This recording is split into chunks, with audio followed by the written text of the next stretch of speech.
Fala, povo bonito! Hoje a gente vai falar com vocês sobre lentes esféricas, tranquilo? E depois sobre a ótica da visão. Vamos começar aqui, pessoal, o importante. O que são essas lentes esféricas, né? Então, uma região é um objeto, tá? Que ele tem geralmente um índice de refração diferente do meio em que ele vai estar, tá? Só que ele tem contornos de pelo menos uma das faces, né, apresentando uma curvatura, tá? A outra pode ser plana ou pode ser outra parte também curva, tá bom? Bom, mas o que provoca de efeito, né? Vamos ver isso agora. Mas antes de classificar o tipo de imagem, né, dizer o que ele produz de imagem, a gente tem que classificar o tipo de lente que a gente tem, tá bom? E aí tem alguns fatores, alguns critérios para isso. O primeiro deles é de acordo com a sua forma, com a sua geometria, tá? E a gente classifica como bordas grossas ou bordas finas ou delgadas, tá bom? E como que a gente avalia isso? É bem simples. A região das bordas, se ela for maior do que a região central, a gente diz que se trata de uma lente de borda grossa ou de borda espessa. Se for uma lente, né, cuja região das bordas é menor, mais estreitinha do que a central, a gente diz que são lentes de bordas finas ou bordas delgadas. E a gente tem alguns tipos, né, comuns de lentes, né, associadas à sua borda. Por exemplo, as lentes de bordas grossas, o que a gente tem? Lente bicôncava, ok? E o que seria uma lente bicôncava? Ela tem este formato aqui, ó, tá bom? Quando você olha pelos dois lados dessa lente, você observa a parte interna, né? Como se fosse de uma concha, tá bom? Tanto de um lado quanto do outro. A plana côncava, ok? Um lado é plano e o outro é côncavo. E a gente pode ter também, né, um outro exemplo, né, como fosse uma letra C, que a gente tem o lado convexo, okay, que é a parte externa, e o outro lado côncavo. Se a gente olhar assim, a gente observa o lado interno. Tudo bem? E aí a gente vai falando das bordas finas, a gente tem o clássico exemplo, que é o da lupa, né, que se trata de uma lente biconvexa, porque você olha dos dois lados, você vê a parte como se fosse externa de um espelho, né, como se fosse um espelho, né, aquela calota, lembra que a gente falou lá na aula de espelhos esféricos?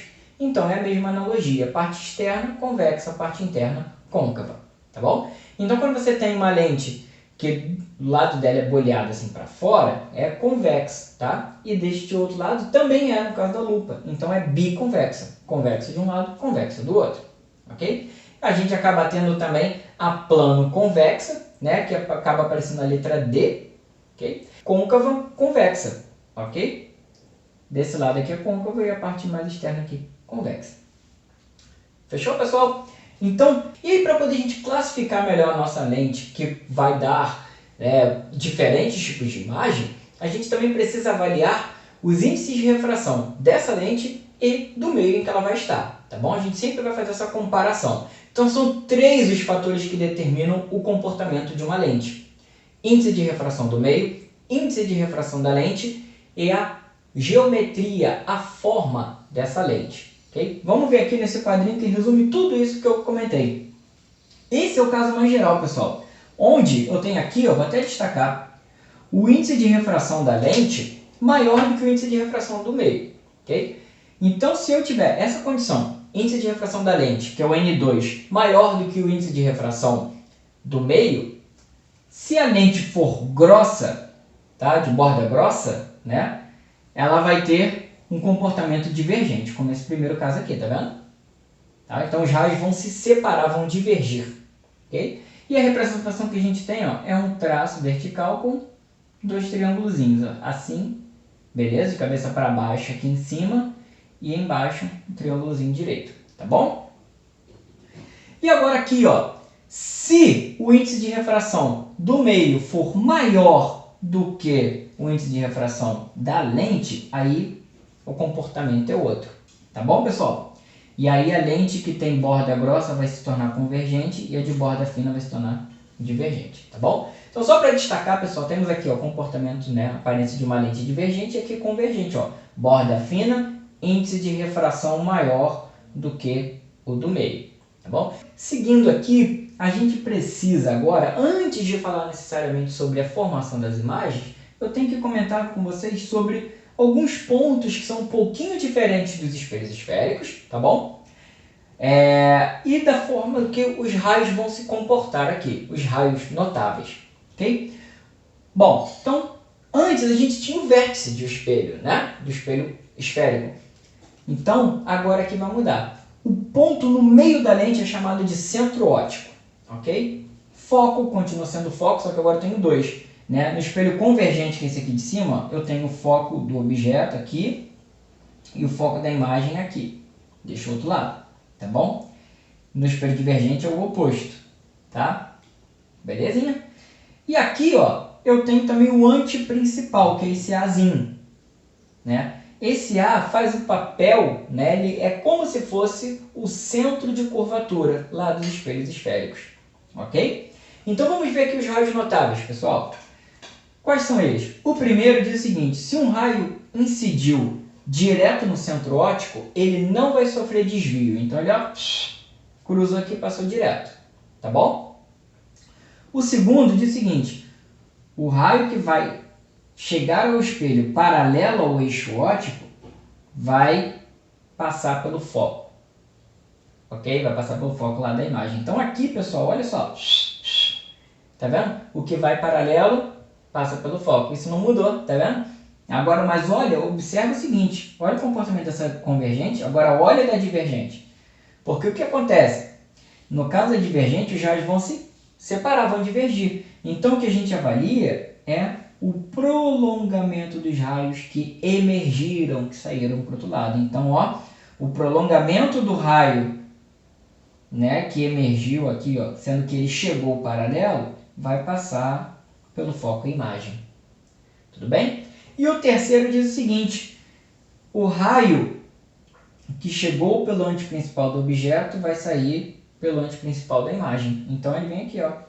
Beleza? Incidiu, ó, na direção do anteprincipal do objeto, sai aqui na direção do anteprincipal da imagem. Ok, pessoal? Então são esses três raios notáveis. E aí, quando a gente tem o cruzamento de raios, a gente tem a formação de imagens, não é? E então vamos ver primeiro da lente divergente, porque é a lente que produz um único tipo de imagem, tá? Ela vai produzir uma imagem que é virtual, direita e menor, ok? Sempre virtual, direita e menor. E semelhante forma ao que acontece com o espelho convexo, né? O espelho convexo ele só produz um tipo de imagem, virtual, direita, menor. Então a gente pode fazer essa comparação, pessoal. Lente divergente acaba tendo um comportamento semelhante a quem? O espelho convexo. Okay? Então o raio aqui ó, foi paralelo, emergiu de forma que ó, o prolongamento dele veio pelo foco da imagem. Tá bom?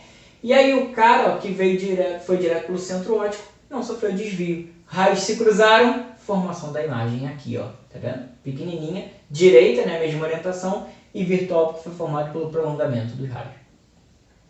Tudo bem até aqui?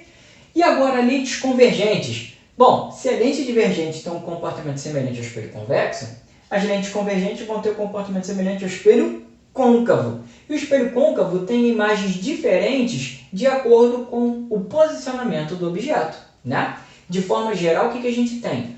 Quanto mais o objeto se aproxima do espelho, e agora aqui no caso da lente, né, a imagem vai se tornando cada vez maior e vai se afastando, ok? Da lente. No caso da lente divergente é o contrário, tá bom? Tudo bem que ela até aumenta, mas ela vai sempre ser menor do que o objeto, tá? E a imagem vai se tornar cada vez mais próxima do espelho, ok? Isso para a lente divergente. Voltando aqui para a convergente, então a gente tem 5 pontos importantíssimos para analisar.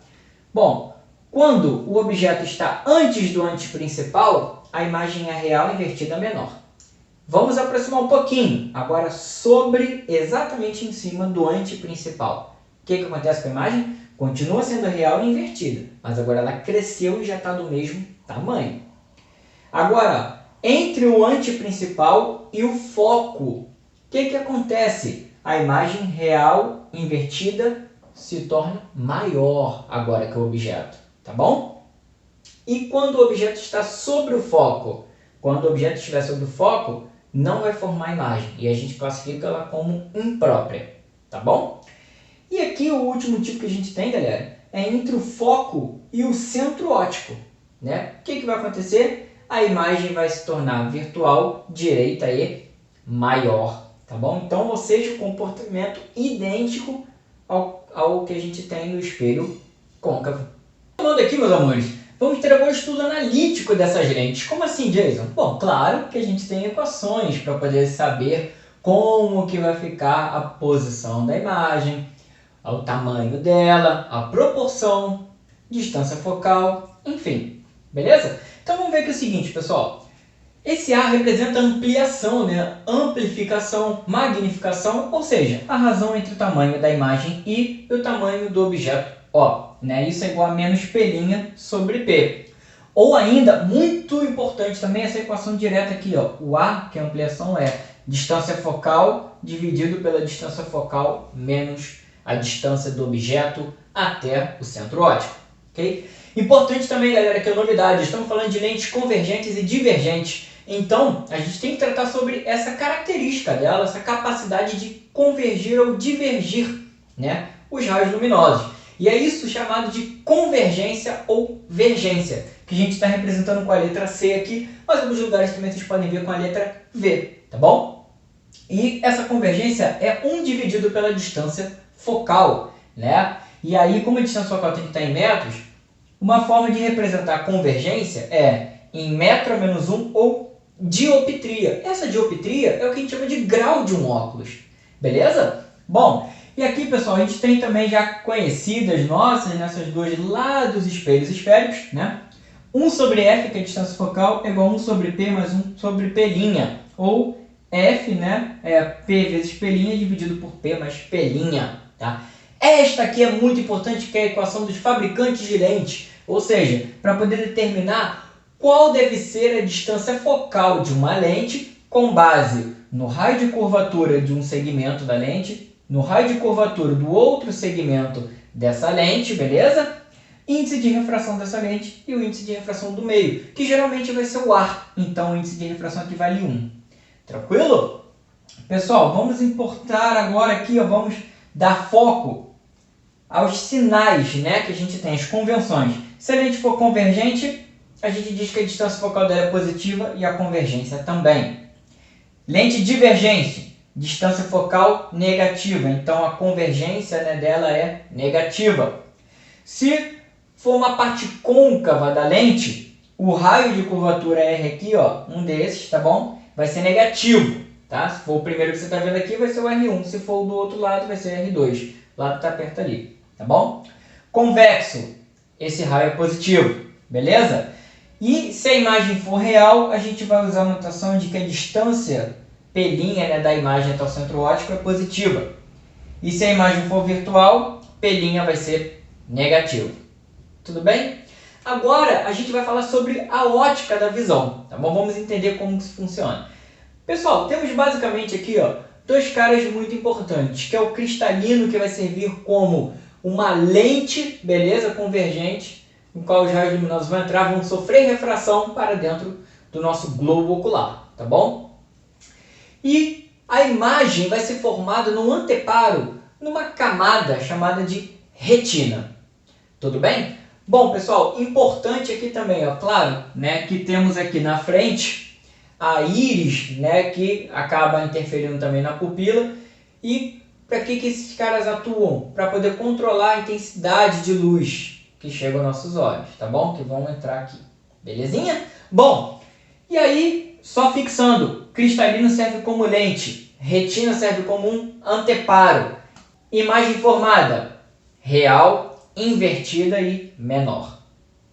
Tranquilo? E agora quais são os problemas que a gente tem da visão, os defeitos que a gente tem, pessoal? Aqui estão apenas alguns, tá bom? Mas são os que aparecem com maior frequência nas provas.